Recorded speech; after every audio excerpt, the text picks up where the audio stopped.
Hello and welcome to WellFit Chicago, brought to you live online by Momentum Fitness and Health. Let us help you find yours.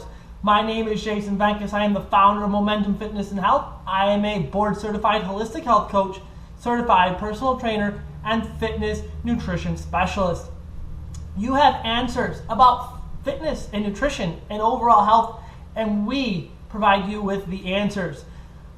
You can find helpful videos at findingyourmomentum.com as well as on our Facebook page, Momentum Fitness and Health. Thank you for joining me today. I want to talk to you about recovery, rest and recovery.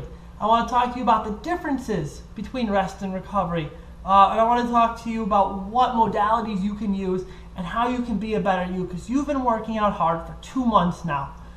You've stuck to your resolution and even maybe started doing some high intensity interval training workouts, which we love, right? High intensity is great when you build yourself up to it. But even the best of us need one thing to be our best, to stay on top of our game, to continue to maintain that beast mode. And I kind of alluded to it when I was talking about what Tom Brady does in order to stay on top of his game at his age. And that is, and I'm not down on him for his age, I am his age. But that's rest and recovery. Rest and recovery, two separate things. Rest and active recovery. So rest refers to pretty much doing nothing, to taking a complete day off to let your muscles grow back together. See, what happens when you're exercising, especially when you're lifting and when you're lifting heavy, you're creating all these little micro tears in your muscles. And then you need to let them grow back together. That's that feeling you get after a workout. Oh, it's sore after a workout. It's because you created all these little micro tears, and that pain you're feeling is them growing back together. So sometimes you work out real hard, or back to back days, you need to take a full day off to let that completely heal itself, completely recover. Your energy needs to replete itself so that you can get back at it. You might be feeling after 7 straight days of exercise just like dragging and I don't want to do anything. Well, you need to replenish that energy. So in a lot of that is your glycogen stores. We store carbohydrates in our liver, and then if we don't use it within 72 hours, it turns to fat. But you need that glycogen. You need that glycogen for energy. So it gives you a chance to replenish those glycogen stores if you've burned through them. Now for runners, taking a day off can help actually make you faster on your next run. Or if you're heart rate training, it'll help you keep your heart rate down. I'll go into more to that in a little bit. Now, what if you don't take a rest day? What if you're like, no, if I take a rest day, I'm going to break my momentum. There's that word. What if I break my momentum, then I'm going to be completely off. I have to work out every single day. Well, it could lead to a lot of problems that may make it so you can't work out at all for a series of days. So it's better to take that one day off than to have that injury or that complete breakdown where then, bam, you're back on the couch again and you're not feeling motivated and any of the weight you lost you may have put back on. Trust me, I've been there. If you've heard my story before, I've been there, okay? Overworking myself, not taking the rest, progressing too fast, losing 30 pounds, getting injured, putting 30 pounds on, and having to lose it all over again. It's not fun. It's very demotivating. So here are 5 signs that you need a complete rest day. And someone I was talking to yesterday, make sure you're listening. You're constantly sore, or you have constant aches and pains. Even if you're using active recovery days, okay?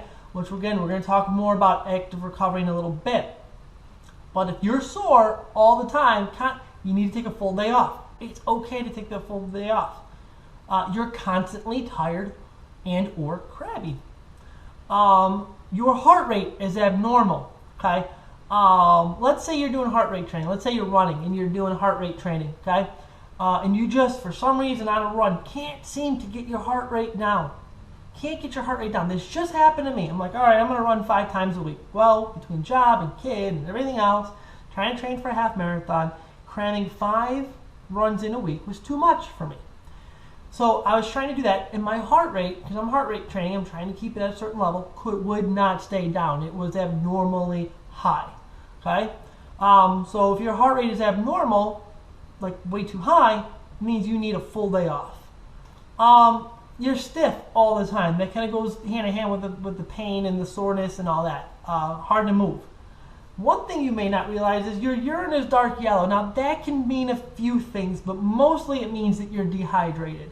If you're not getting enough of our favorite, H2O, your urine's going to get darker.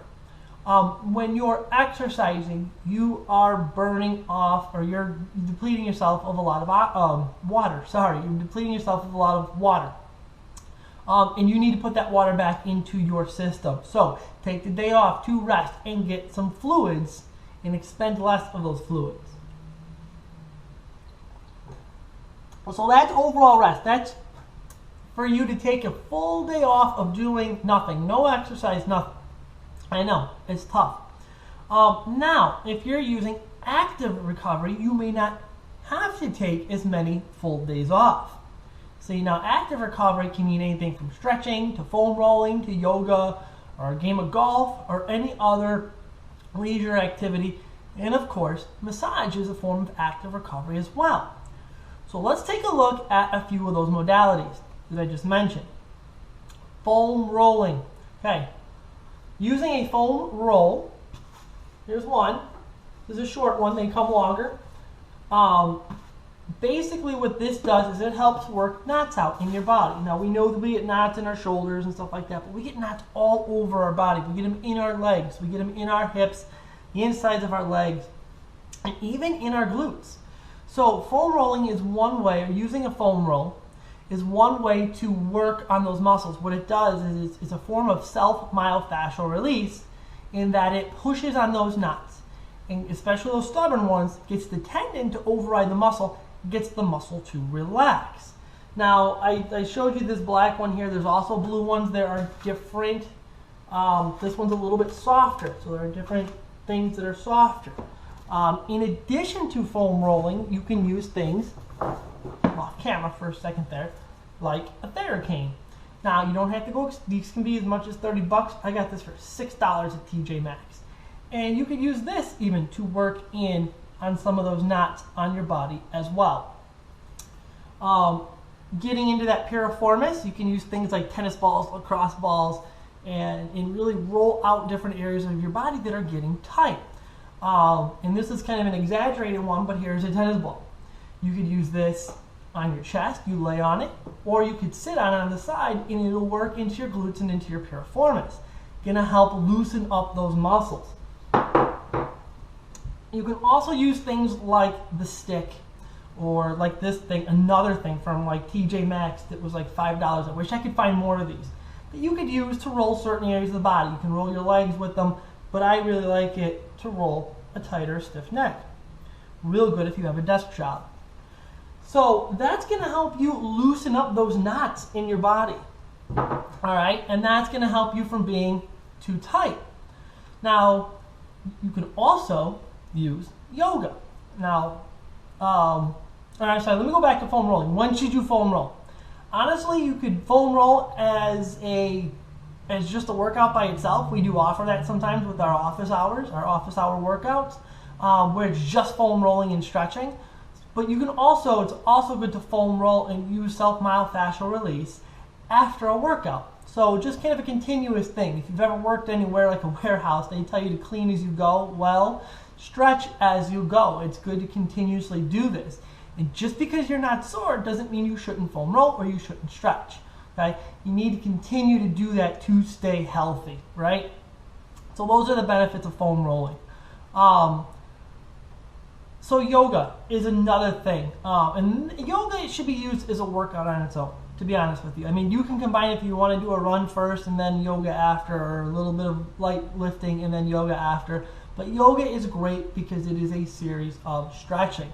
Now, depending on how tight you are and how achy you are, you want to choose different types of yoga. Now, yin yoga, or even I think it's also called hatha yoga, is more of a relaxing, restorative type of yoga. It's more traditional. Yoga was created to be very, very relaxing and give you a chance to kind of look internally as well, and even do a little bit of meditation. So with yin yoga, you're holding poses for 90 seconds to a minute and a half, or I'm sorry, 90 seconds to 3 minutes.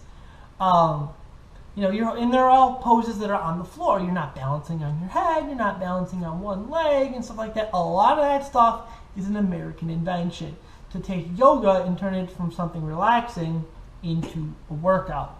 So yoga in its truest form is very, very relaxing, very, very restorative, and designed to help you stretch out your body. Okay? Those longer holds equal better stretches. If you're just taking this as a class by itself, you have all the time in the world. A lot of times we get caught up, and we got to get our run in, we got to get our lift in, but oh man, we're out of time, so we skip the stretching. Trust me, I'm guilty of it too. I'm working my way through some back stuff because I wasn't taking care of my stretching after workouts too. So in a way, I'm kind of talking to myself here too. Another thing that I've been using actually to help with the back is actually getting a massage. And actually my back is sore, but it's because my chest is sore. That's a whole other topic. But massage. Massage is a great way to spend an active recovery day. That's why we added it here this year. And it's strongly suggested. And actually Men's Health put out a report that in a recent study, researchers put, and I'm just reading here, put 11 young, healthy men through a strenuous workout, the kind that's almost too hard to finish. To see the effects of massage on muscles, they took muscle biopsies of both legs, before and after exercise. And then after 10 minutes of Swedish-style massage, that's even a light massage, okay? The massage was given right after the workout. Now, the brief massage affected 2 specific genes in the muscle cells. The first gene decreases inflammation caused by exercise, similar to the relief that you would get from certain pain medications. So the second gene turned up production of mitochondria in the muscles. These are the powerhouses of your cells, the mitochondria. They use oxygen and the broken down products of food to generate energy needed by the cells.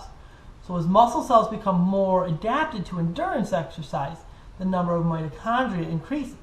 Massage seems to help this process along. So again, getting you recovered and being able to adapt to higher levels of exercise. Massage, it's great.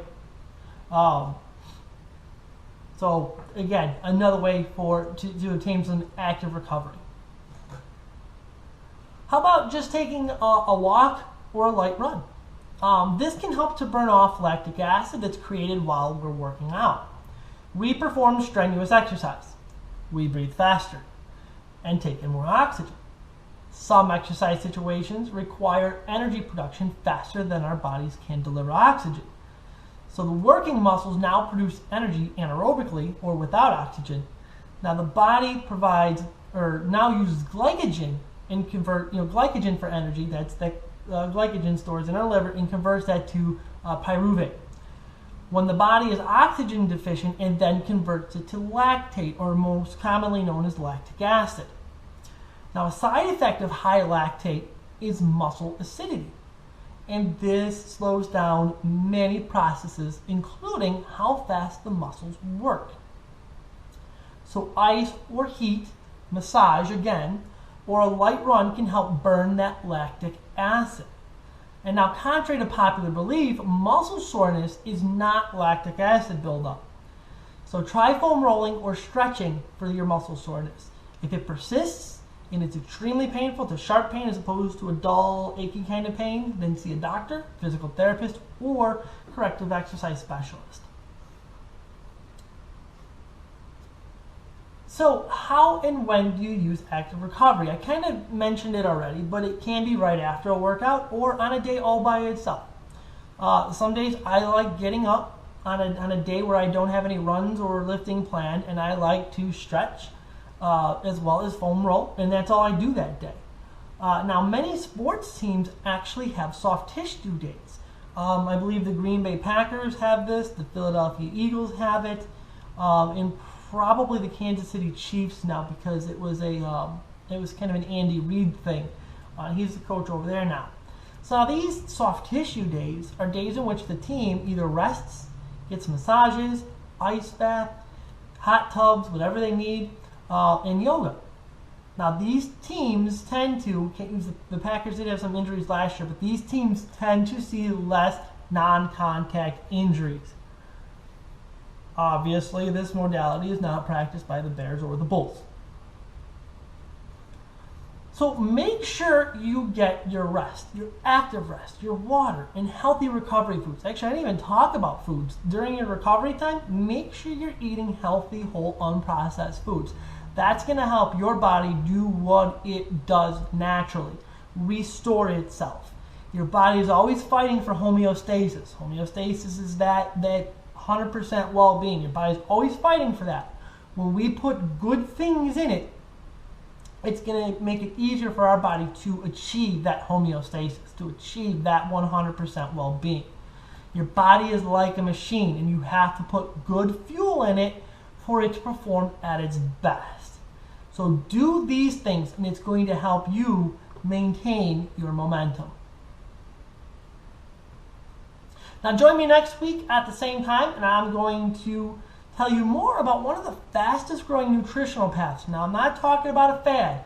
I'm talking about a lifestyle change that is really starting to catch on, something I know just a little bit about, and that's veganism. I'm going to give you the 3 whys: the health, the environmental, and the animal compassion reasons why many people are actually leaning towards going vegan. All right, so until next time, I hope that you can find and maintain your momentum. Thank you for watching.